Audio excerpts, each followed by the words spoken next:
Greetings and a warm welcome to everyone joining us from the various corners of the digital realm.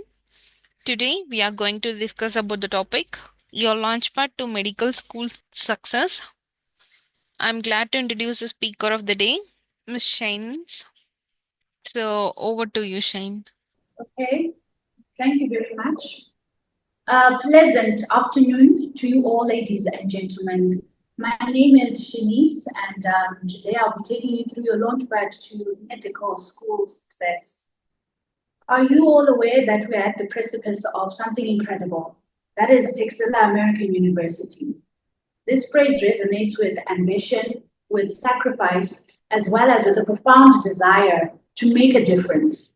Medical school is not just an education, it's a transformation. And it is very important that as we embark on this journey, we realize that it's going to demand everything we have. It's going to demand our intellect. It's going to demand our sacrifice. It's going to demand compassion and most of all, your resilience.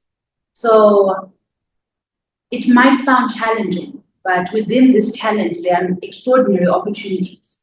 Opportunities to touch lives, opportunities to heal, opportunities to comfort people, and to be a beacon of hope.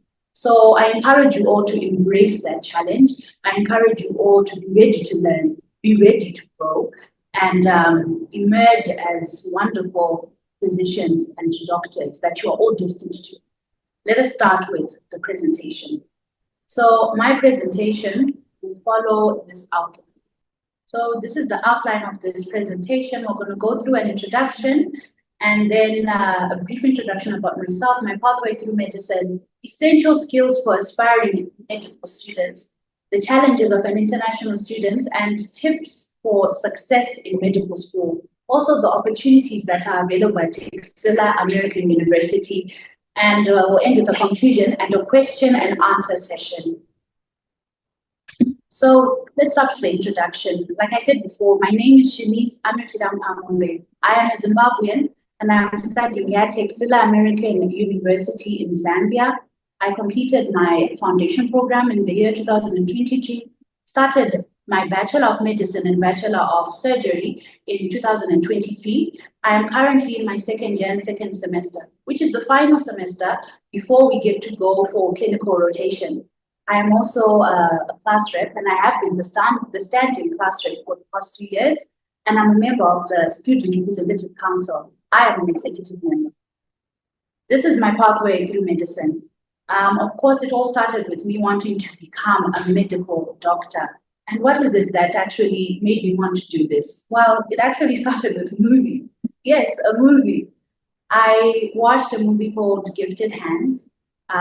Basically, it's the autobiography of a neurosurgeon. His name is Dr. Benjamin Carson. He's a neurosurgeon in America, and he is currently practicing as a neurosurgeon in America. And this movie just depicted, what he went through to become a doctor and the wonderful things he did as a doctor, like separating two conjoined twins successfully. So that movie really, was the impetus. It's what led me to want to become a doctor. And when I finally decided that I'm going to do medicine, I had to ensure that I work very hard in my exams, especially my Cambridge O-levels and A-levels, of biology and chemistry, mathematics. If you are interested in coming to Texila American University, I encourage you to ensure that you maintain a very high grade point average. That means that your results in exams have to be excellent. Because when it comes to applying to medical school, it is a competition. The higher your results, the better your marks, the higher your chances of getting in. I also got involved with extracurricular activities. For example, I did some volunteer work with the Zimbabwe Red Cross Society, visiting some hospitals and helping the sick. Also doing some mathematics Olympiad, which really helped me, mind you, in the foundation program, because that takes biology, chemistry, gross anatomy, and biochemistry. And then as soon as I managed to complete my high school education, I had to apply to go to medical school. My application process, well, basically what I did was I went online and I saw the advert for Texila American University. I clicked on it and I reached out to them via an email informing them that I was interested in coming to the school. And the great thing about Texila is that they respond on time, very promptly. They responded that very day, and they informed me of the application procedure, the documents I needed to apply, and I filled in the application documents. I applied, and yeah, I was eligible. My eligibility letter saying that I am eligible.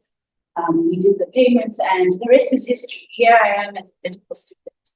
So after applying and getting accepted, I started following other medical students. That is, reaching out to some medical students that were already here at Texila American University and asking them about what medical school is like to prepare me. So this is how we end up coming to this slide. It says essential skills for aspiring medical students. I actually learned some of this from older medical students, and I would want to give this information to everybody out there who's interested in coming into medicine. You need to learn how to learn. What do I mean by that? Well, actually, when we are in school or in high school, elementary school, we are taught what to learn, but not exactly how we're supposed to learn. They teach us the what, but not the how. I want to take you through the how. You need to learn faster. And to learn faster, you have to be fast. So be fast is a mnemonic. And that's one thing you're going to realize when you come to medical school. There is so much information. The best way to learn it is to learn it through mnemonics that help to compress that information into something you can do. The B stands for believe. Believe. If you believe that you can do it, you're right. And if you believe that you cannot do it, you're also right. With either way, you are right. Every behavior you do is belief driven. So try to monitor your self-talk. If you continue to say, no, I'm a slow learner, or no, I don't think I'll be able to understand, all the people around me, they are better than me, but I can't do it. Well, if you fight for your limitations, you get to keep them. So I encourage you to monitor your self-talk. Be positive, be a positive thinker, and believe that you can achieve your goals. The next is exercise. And we all know that exercise is good for our health. Staying healthy is so important in medical school because if you get sick, you spend time trying to get better. You spend time trying to go to the hospital or to the pharmacy to get medication, but that's time that's taken away from your studies. That's time that's taken away from things that are more important that you should be doing as a medical student. So I encourage you to exercise, and also exercise helps to release endorphins. These are chemicals that will help you to concentrate and to study more effectively. The next is F, which stands for forget. And yes, you need to forget. What do I mean by this? When you come to Texila American University, majority of the international students like myself start with HPFP, which is the foundation program, for 1 year. And during this foundation program, we will be taught topics such as biology and chemistry, physics, gross anatomy, biochemistry. These topics, some of the elements are familiar, things that we have actually done in high school, some of them, and some things are new. But for you to be able to learn it well, it's all about your mindset. If you come with the mindset that, oh, I know this, I've done it before, I don't need to learn this, then you stop attending lectures and you won't even be paying attention when the lecturer is teaching.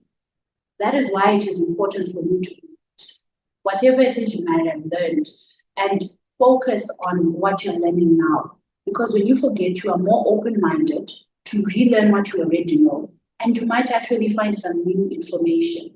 Many of the people who came with that attitude that this stuff I already know, I don't need to pay attention. When the exams came, they didn't do so well.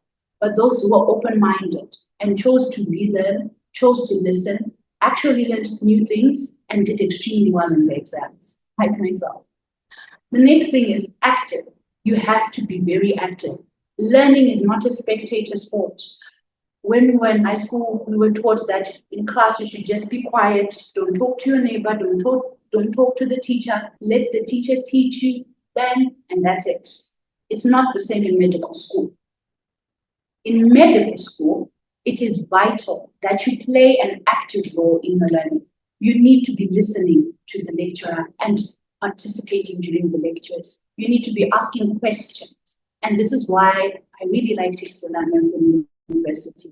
At other institutions, students don't really have a chance to ask questions and inquire of the lecturer during the lesson. But here you can because of the good class sizing, which I will get into later on in the presentation. So then actively be engaged, ask questions. Even when the lecturer gives class discussions, communicate with the desk mate and ask them, what they think, because you might learn something that take notes, and play an active role in class presentations. This will help you to solidify the information you learned. Next is S, which stands for state. All learning is state dependent. You cannot learn if you are bored or if you are tired. You have to learn when your mind is at its freshest and when you can pay attention, when you can focus. So I encourage you to not force study. If you're not in the right mental or physical state to study, don't force it, okay? Because anything multiplied by 0 is 0. So the best thing that you can do is ensure that you're in the right mental state. If you're not in the right mental state, fix that first. Get to the root cause of the problem. And once you have sorted out the problem, then you can focus now on studying. And you actually adapt. And finally, the T stands for teach. Yes, you need to teach. In as much as you are a student, it is vital for you to be able to teach. When you study with the intention to teach it to somebody else. Because when you teach something, you get to learn it twice. And it actually helps to solidify the information already. It is important to teach in a way that you're teaching somebody who doesn't know this topic, and you teach them in layman terms, because that will show that you really understand. You really understand the topic.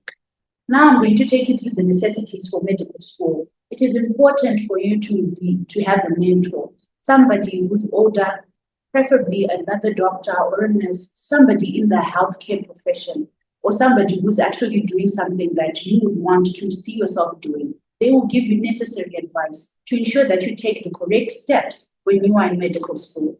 The next is to follow other doctors and medical students online. You can start doing this right now if you have not yet started.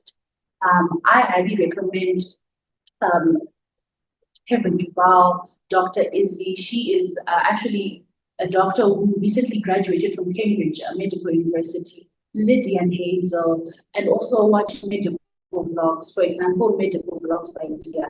This is all to prepare you and to get you all geared and ready to get into medical school. You need to be seeing what other medical students are doing and what they're going to prepare yourself mentally when you get to Texila American University. Next, you also need to start learning anatomy. I cannot emphasize this enough. Anatomy is such a huge topic, and the earlier you start, really, the better it is for you. If you start early, you'll be able to excel. So I would recommend watching osmosis videos. You can watch them on YouTube or go directly on their website and start learning, because they explain it in a step-by-step nature, which will help you to understand the concepts and the structures of the body very well. I also encourage you to look at Sam Webster, who actually uses visual images as well as models, some of which are actually here in our clinical skills and our anatomy lab. And also take a look at Ninja. Although his videos are quite longer than most, he actually gets down to the nitty-gritty and the most important details of the structures and framework of the human body. Another important essential to carry to medical school is the lab coat. Also get some scrubs and also some pens and highlighters. So let us move on to some of the challenges that I experienced as an international student. Of course, for me to be able to get into another country, I needed to have the necessary documents. And one of those important documents is the permit. Once you get into Zambia, it will take you like around 6 months for the permit to come out. Within that 6 months, I encourage you to stay in Zambia. avoid traveling to and from your home country, wherever that home country might be. Because once you try to re-enter Zambia, you will experience some issues at the border with the immigration office. A permit is very necessary. So once you get your permit, and then you can start to pay if you need be. And also, if you want to open a bank account, you need to have a permit. They will not allow you to open a bank account here if you don't have a permit. And another thing that you are going to require is medical insurance. This medical insurance is if you need any form of healthcare. Without it, you won't be able to get healthcare at the hospital here. And Texila does offer medical insurance for its students as an option. So you have the option of getting it from Texila American University, they can offer it to you, or and get your own medical. Personally, I prefer allowing the school to get you one with MLife, which is an insurance company, which so far has been. Other challenges that I experienced as an international student were, of course, language barrier. Coming from another country into a new country, there will be the issue of language barrier. The most common languages here in Zambia are Chinyanja and Chibemba. So I do encourage all people who are willing to come to Zambia, to Texila University, learn some basic Nyanja to help you get around, like learning how to say hello, learning how to ask how much something is, like you want, and that, and things like that. Another issue is transportation. Yeah, Texila lies quite far removed from the city center, which is actually very ideal because it helps us medical students focus on our studies. It's a nice, quiet, super. However, in the event where you need to go to town, there might be some issues with transportation. But the good thing is that there is an app that you can use, the Dango app. It works like Uber, also works like InDrive, and it will help you get around. Another issue is changing money. Here in Zambia, it is necessary for you to ensure that you have changed your money because they only use kwacha. So the Pula won't work here, the Rand won't work here, the US dollars will accepted here. Once you get in, make sure that you change your money. Otherwise, you won't be able to use your money. And I encourage you to do this at Pulitzer, which you can find on Google Maps or going to the intercity bus terminal. You can also change your money even at the border, but make sure you get the correct rate. And finally, power cuts. Because of the power shortage here in Zambia, there have been a lot of electricity issues. But to prepare you for medical school, I encourage you to make sure that you bring solar powered and battery powered lamps as well as power banks. And this is all to ensure that it does not disturb your academic, does not disturb your studies, your handing in of submission of assignments, and your making of presentations. Because you need to ensure that all your gadgets are properly charged so that you can continue studying and working as a medical student. Now let us look at some tips to excel and to succeed in medical school. For you to be able to do extremely well, you need to employ the correct study techniques. And one of the study techniques that I have found to work very well is the Pomodoro technique. So I want to ask you, what do you think is the most perfect amount of time that you need in order to learn something, like something you've never learned? The correct answer is actually 25 minutes. Yes, all you need is 25 minutes. That's the optimum time that you can take to learn something. Beyond 25 minutes, your attention and your focus starts to decline. So it is important that you maximize this. Study something for 25 minutes, then take a 5 minutes, and then come again and continue studying for another 25 minutes. That is the Pomodoro technique. And I personally enjoy doing it using the Forest app. This is basically an app where you can set the timer to 25 minutes. It will then put your phone on Do Not Disturb. That way you won't be getting any messages or calls or anything that will disturb you during that session. You need your utmost focus. And then what this app does is that it shows you a visual picture. At the beginning of the 25 minutes, there's going to be a seed. This seed is planted into the ground. And as you continue to study, the seed grows, it becomes a shoot. And as you continue to study, maybe 15 minutes, 20 minutes, the shoot starts showing leaves, and it becomes a tree at the end of the 45 minutes. And once it's done, it will show you that your tree has grown. And that becomes a tree that you plant, that you put in the forest. And then you can take a break, start again, and you grow another tree. And the good thing about this is that it shows you the number of trees that you've grown, which becomes a great opportunity to help encourage you to continue to study more. It actually helps me to keep on studying because I want to have a bigger forest. Yeah. The other technique is payment. This is actually Dr. famous surgeon known as Richard Feynman, Dr. Richard Feynman. And his technique to ensure that his students did extremely well and performed at a higher level than the rest was after teaching them something, he would encourage them to teach each other or to teach him that same thing. So going back to that tea that I told you about in the fasting of the app, it is important for you to teach because that will make sure that you properly understand. When I learn something with the intention to teach it, my focus and my attention on the topic is actually higher. And this actually helps me, to think of more questions that the person might be asking. And I'll actually go deeper into detail. So whenever you are learning something, learn with the intention to teach it.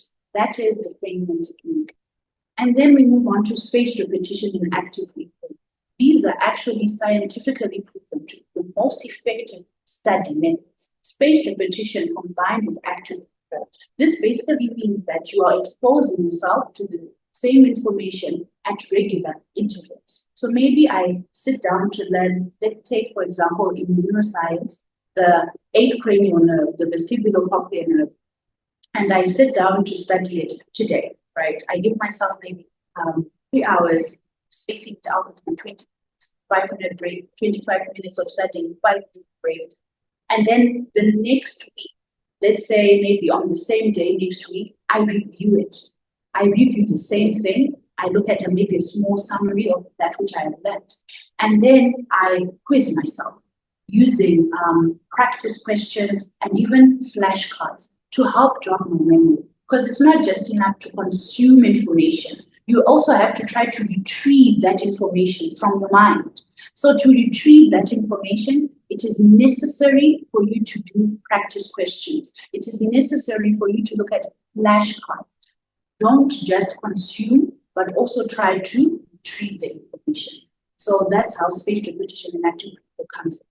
And in this fast-paced world, many of us students, one common thing that I've seen in many students is that people like to use AI when it comes to answering questions, using things such as ChatGPT and Copilot and Gemini. Well, I discourage you to use these because it makes you lazy to think. An alternative, which is actually going to help you to be a better physician and a better doctor, is Atlas AI. What this artificial intelligence device does is that it takes your course material. So let's say after a lecture, the lecturer has given you a PowerPoint presentation material that you need to study. You go over it, upload it onto Atlas AI, and then after that, it's going to generate a small summary of what that whole topic was about. And then it's also going to generate some questions that you will have to answer. So that way you'll be able to test yourself to see if you really understood the topic that you learned. And after that, then you'll be able to see if you have full comprehension of what you have done. It also helps to generate flashcards. So if you want some flashcards, it can generate that for you. That way, you are not just consuming information or asking AI to answer a question without using your brain. No, you're actually using your brain.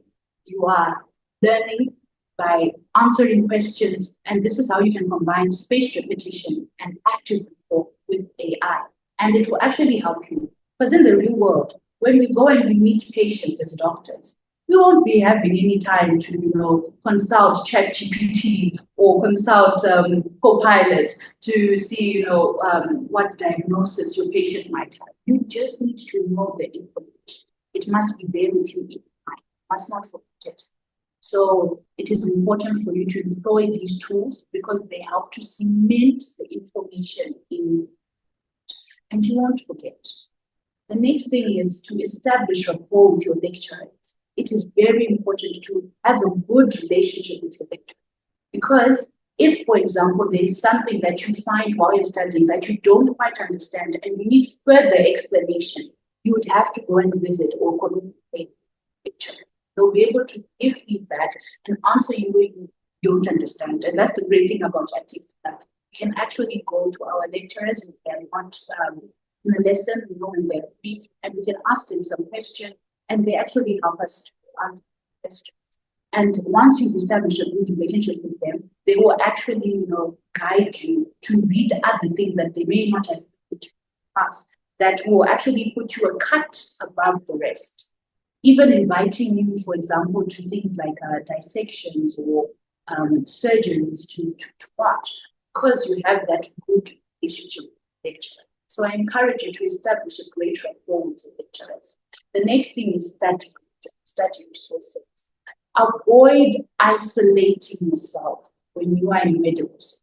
You are going to need the help of others. Remember, medicine, the team activity, the team sport. When you are in the hospital, working with a multidisciplinary team, with the radiologist and the nurse and the porters and the receptionists and many other people, even other doctors and other specialties and the other experts in their field.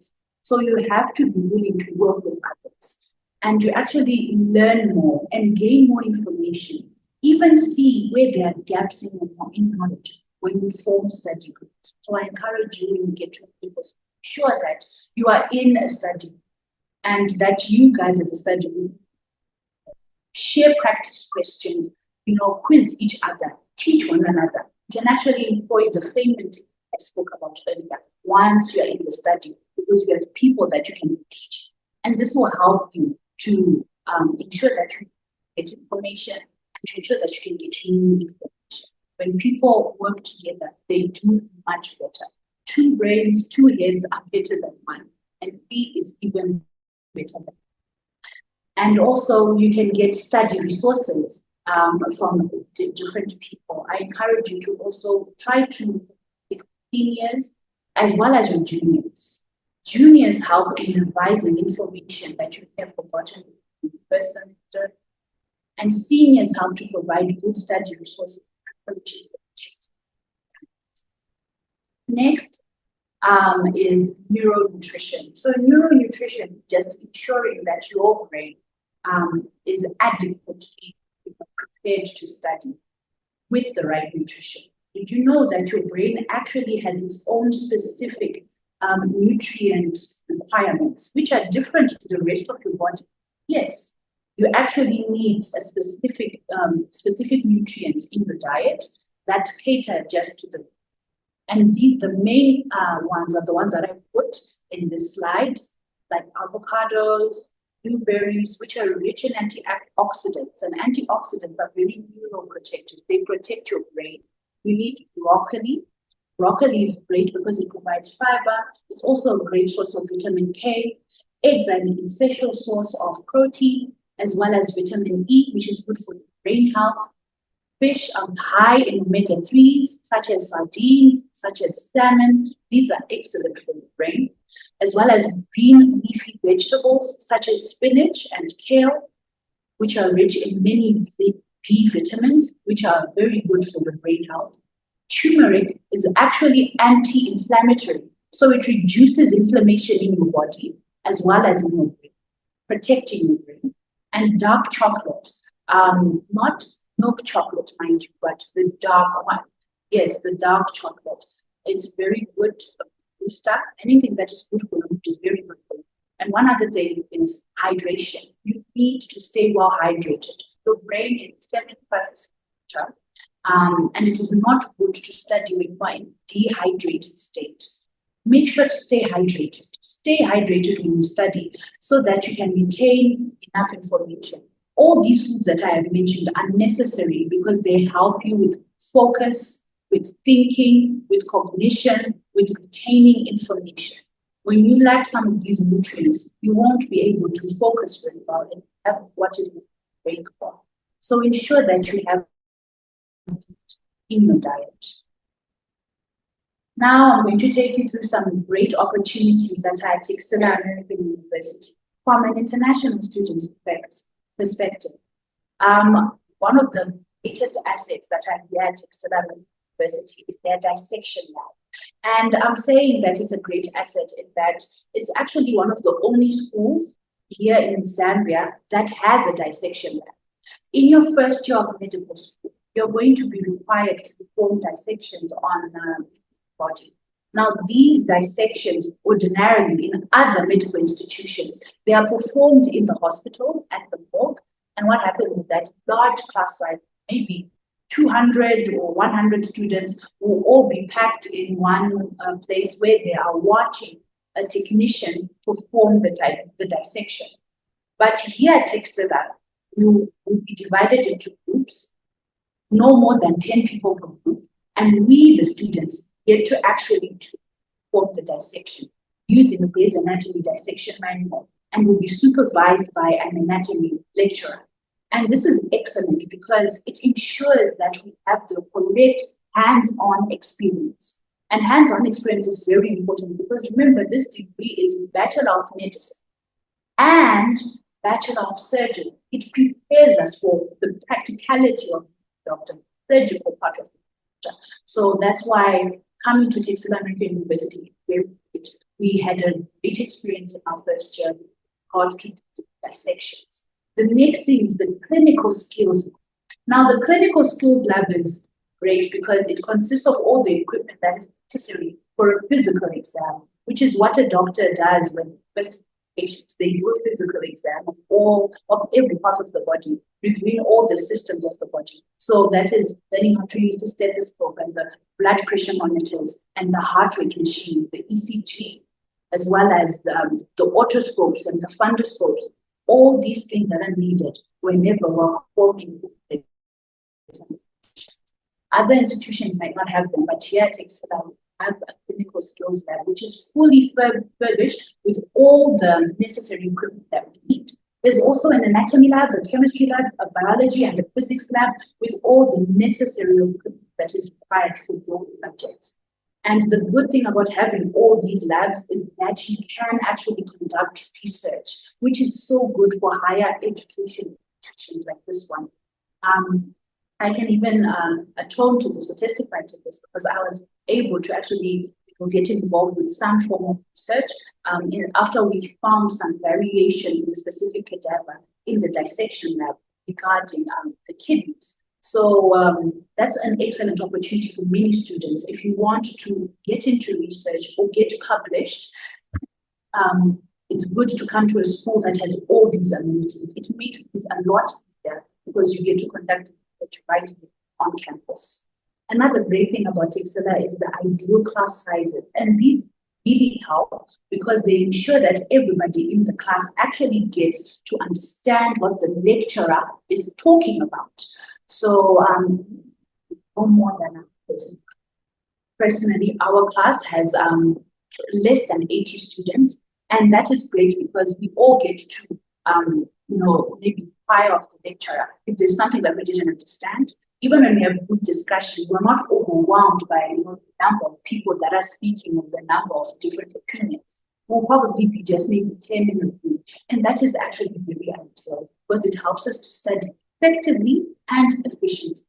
Another great thing are the lecturers. The lecturers here are excellent. And no, that is not like an overstatement. I actually mean it because some of our lecturers are actually doctors who are practicing doctors in their field. So we actually get to hear them tell us about maybe the patients that we were treating when they're giving us the afternoon.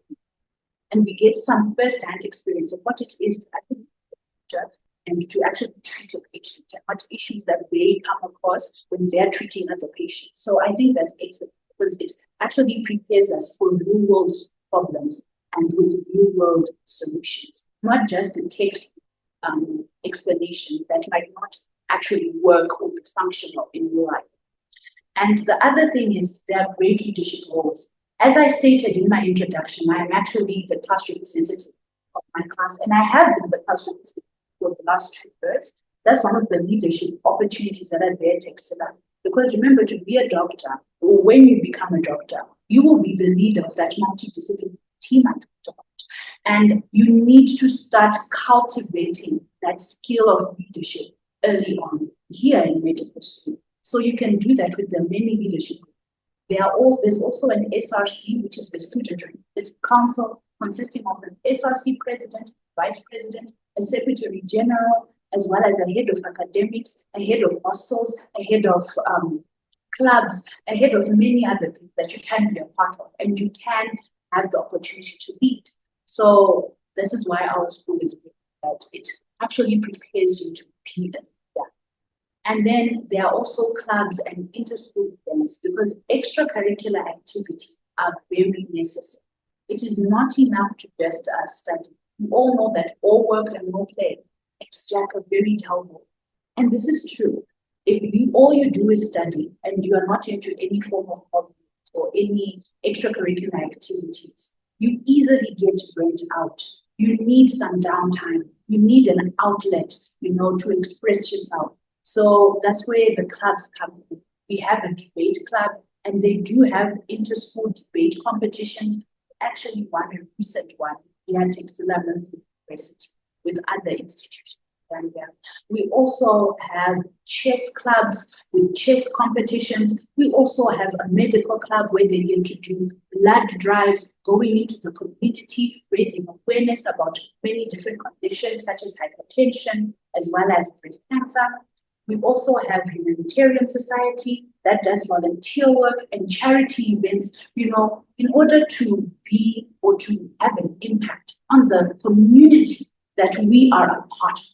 So there's also clubs such as the music and the dance club, and there are many other clubs that are here at Texila. So it is important, if you're interested in art, get into that. If you're interested in playing a musical instrument or singing, you can actually have an outlet for that. And that would be great, because once you have had some time to express yourself, when you finally go study, you are fresh, you are energized, you're full of endorphins, and you're ready to learn something, rather than just learning throughout the day, learning throughout the night, and repeating the same the next day. I mean, that's a recipe for disaster. So it is excellent that all these things are at your disposal here at Texila American University. Now, I'm just going to conclude, and just a brief summary of what I have been discussing. It is vital, necessary, if you want to be a good medical doctor, for you to apply to a good institution. As a student here, I can say that I have been at a good institution, so many things that I know I'm going to when we will finally go for our clinical rotations in hospital. So I encourage you to apply to study medicine at Texila University. Also, if you're not yet in Texila American University, or you're not yet in medical school, I encourage you to start preparing for it now. I always live by 5 P's. Proper preparation prevents poor performance. Be prepared. Start preparing yourself. Going through some anatomy flashcards, some anatomy quizzes, looking at what other medical students are doing, so that by the time you get started, you will be ready. And finally, you have to employ the correct learning strategies, the strategies that are going to help you to be an effective, efficient, and productive medical student, one that produces excellent results.